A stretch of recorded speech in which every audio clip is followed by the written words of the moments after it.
This woman right here. Her name is Sherry. She's 62 years old. She's from a small town in Kentucky called Neon, and she came to this courtroom to testify for her nephew, a man she calls Bubby, a man she brought home from the hospital as a baby. What she describes about the night before everything fell apart, I need you to really pay attention, because this is not a story about a monster. This is a story about a man who was completely falling apart in slow motion while everyone around him watched. I'm from Neon, Kentucky. Okay, is that in Letcher County? Yes. Right.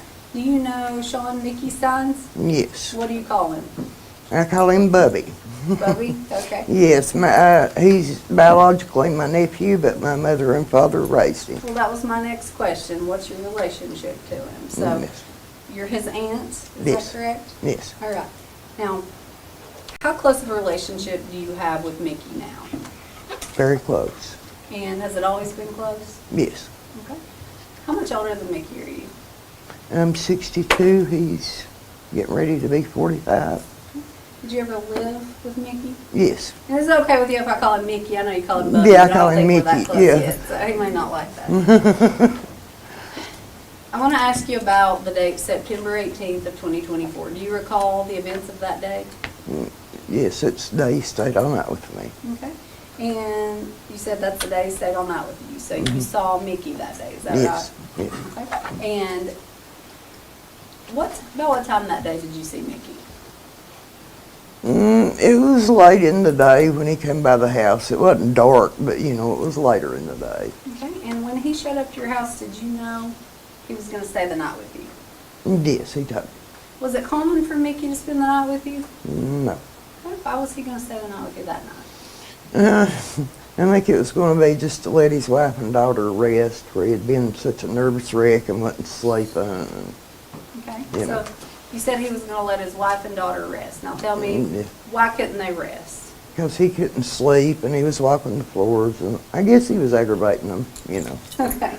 Now, did you talk to his wife or his daughter about that at all? No, not that night. He was at the house, so I didn't. I tried not to get in that. When he came to your house, had he called you before and said, I'm coming over? I can't remember if he called and said he was coming or not, but he knew he could come anytime he wanted. It's like his second home.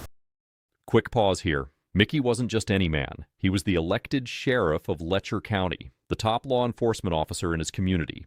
And the night before the incident, he showed up at his aunt's house carrying a bag of tuna snacks, melatonin gummies, and Benadryl because he hadn't slept in 7 straight days. His own doctor told him to take over-the-counter sleep aids. That's it. That's all the help he got. I can't remember if he called and said he was coming or not, but he knew he could come anytime he wanted. It's like his second home. Okay, so you said he came by later that evening. Yeah. And when he came by, did he bring anything with him? He brought a bag, and in it he had those little tuna creations, and turned out it was like melatonin gummies and some over-the-counter Benadryl.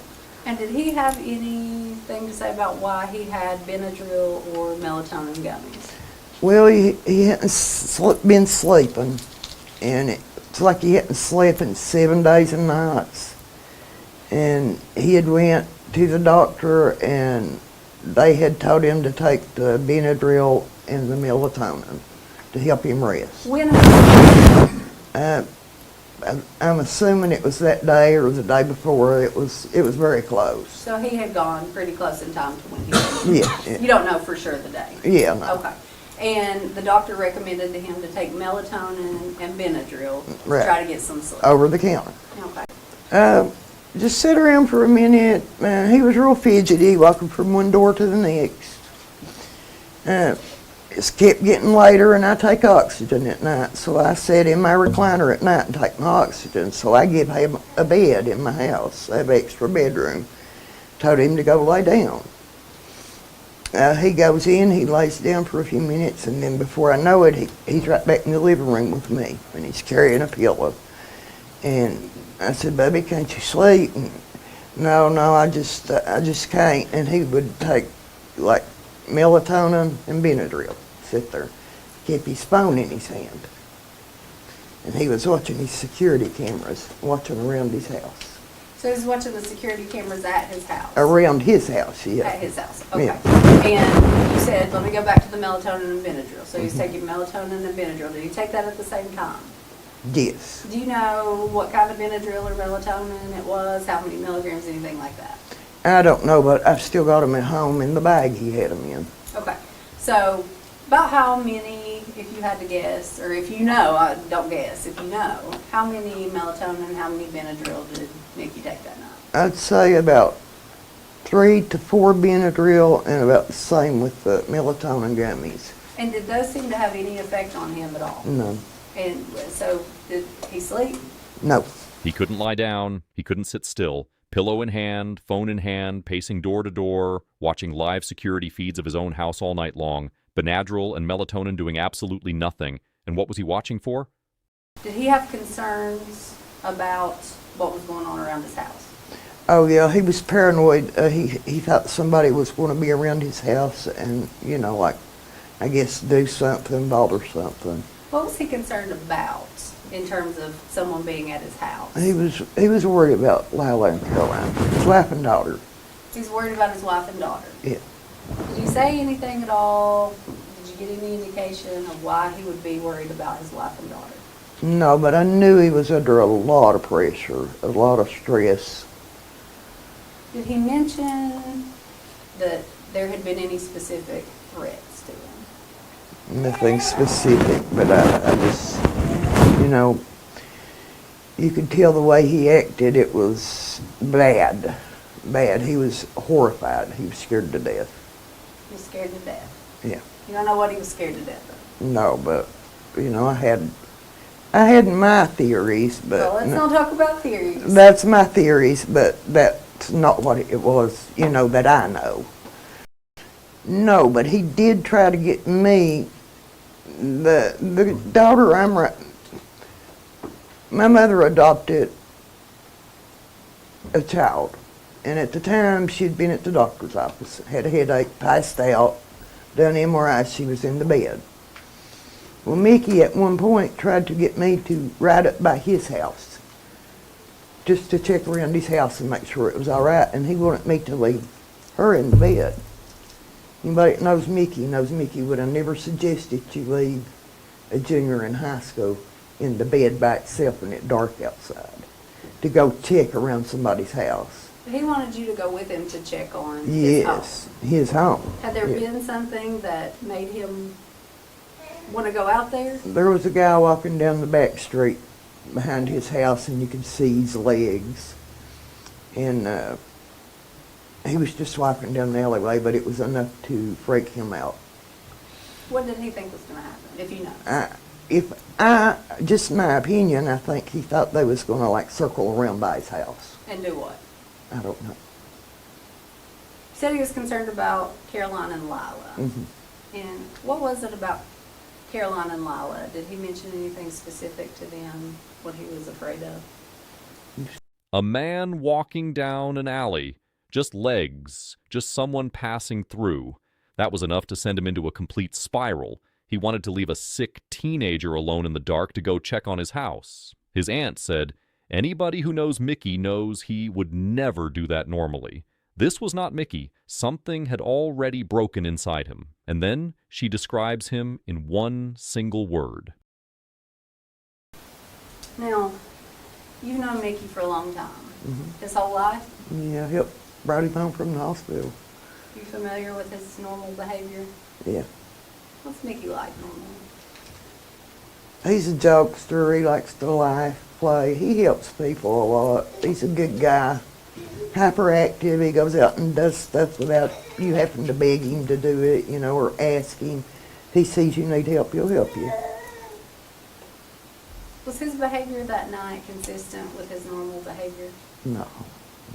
He acted different. I've never seen Mickey act like that. If you had to describe how he acted in one word, what would you say? One word, he was kind of psychotic. Psychotic. That's not my word. That's not the prosecution's word. That is the word of the woman who raised him, who has known him his entire life, who sat up with him all night and watched him deteriorate hour by hour. And the next morning, he left her house between 8 and 9 a.m., and at 2:49 p.m., he FaceTimed her from inside the courthouse. What he said on that call, nothing in this case prepared me for this. I think he tried to call me once, a voice call, but then he did FaceTime me once from the courthouse. From the courthouse? Yeah. About what time was that? 2:49 maybe? 2:49? Yeah. Okay. And that's PM, I assume. Yeah. If I showed you a screenshot from a video, and Judge, this is going to be a screenshot from the video that the Commonwealth is introduced. If I showed you a screenshot of a video, do you believe that you could identify the person on the phone? And try. Judge, if I may approach you. Sure. Jackie. Are you wanting to mark that for the record? No, Your Honor, I'm just. Okay. All right. I'm sorry, say that again now. To me, You believe that's you? yes. And is that roughly the time? Let's see, I'm gonna go here. Apologies. Judge, if I can approach again. Sure. I have a time-stamped screenshot, Your Honor, of the video. 1438 is, I'm sorry, 1448. And that's you on the video? Yes. Okay. And that's the FaceTime call that Mickey made to you? Yes. And is that about the correct time that you recall him Yeah. FaceTiming you? On that FaceTime call, what did Mickey say? Well, like I said, my mother and daddy raised him, so he had a name for my mother. He called her Mommy Bones. Mommy Bones? Mommy Bones. Okay. And he called me and he said, Sherry, and I said, what? He said, let me speak to Bones. That's what he called Mommy. Did you let him speak to Bones? She'd been dead 2.5 years. And I said, what? And he said, let me speak to Bones. I said, Bubby, where you at? Are you at the office? He said, let me call you back. I got a bad connection. I said, well, okay, call me back. He said, love you, bye. And that's the last time I talked to him. That's the last time you talked to him. That's the last time I talked to him. Did you find that call concerning? Yes. Well, He asked for my mother twice. He was with me when I had to unhook my mother from the ventilator. So he knew she was gone. It was me and him together had to unplug it, so he knew she was gone. He asked to speak to Bones, his grandmother, the woman he and his aunt had to take off a ventilator together 2.5 years ago. He asked to speak to a dead woman from a courthouse minutes before everything happened. That is not a man executing a plan. That is a man who had already left reality. And the police? They never even went to collect the medication from her house? Never. The evidence was sitting right is there. that something that you could ever imagine that Mickey would do? Never in a million years would I have ever thought that Mickey would even discharge his gun, let alone do something like that. Has he ever been violent? No. Has he ever been angry, mean, rageful, any of those things? You know, everybody gets angry, but I've never seen him violent. Yeah. Do you know if he's ever discharged his weapon? Not that I know of. Did you have an interview with the police after this all happened? And did you tell them that day what you're telling us today? Yeah. You said that you still have the Benadryl and the melatonin at your house. Mhm. The police come to your house? No. How'd you talk to them? On the phone. On the phone? Yeah. How many times did you talk to them? Once was like an interview conversation, and then I think I may have had to call them back once after that because I remembered something. And they told me if I remembered anything to call them back, but I can't remember specifically what it was. Now watch what happens when the prosecution gets their turn. Because everything this aunt just said, every emotional word, they're about to put it under a microscope. And honestly, some of what they point out is really hard to argue with. Let me make sure I understand this right. So Mickey wasn't acting right the day before to the point where you were concerned. Yeah, he was acting, he was, And did you call anybody? no, Did you call his wife and say, what's wrong with Mickey? Something's wrong with him? no, he was, And the next morning when you got this phone call, you didn't call anybody, you didn't call anybody at the sheriff's department, did you? And say, hey, something's wrong with Mickey, is he there? no, Did you?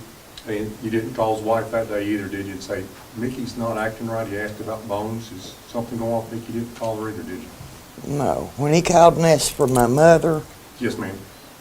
that was right before it happened, so I didn't have time to call I anybody. think you said you had 30 minutes before you realized what had happened. So in that 30-minute window before you realized what happened, you didn't call anybody, did you? It had already happened. Right, but you didn't know that. No, Okay, so you never called anybody between that Sure time and didn't. the time you found out? no, When Mickey came to your house, you knew that he'd been to the doctor that day.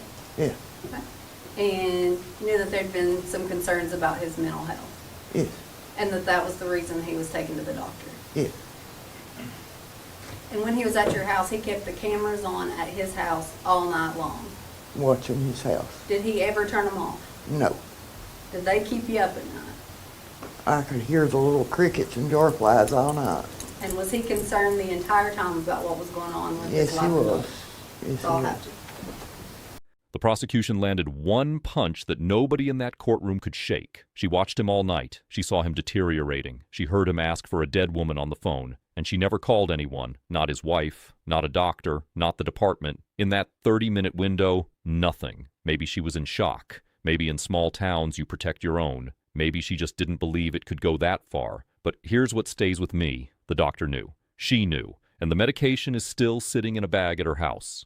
Because nobody came to get it. A man was falling apart in plain sight. And the system that was supposed to catch people like that, it just didn't.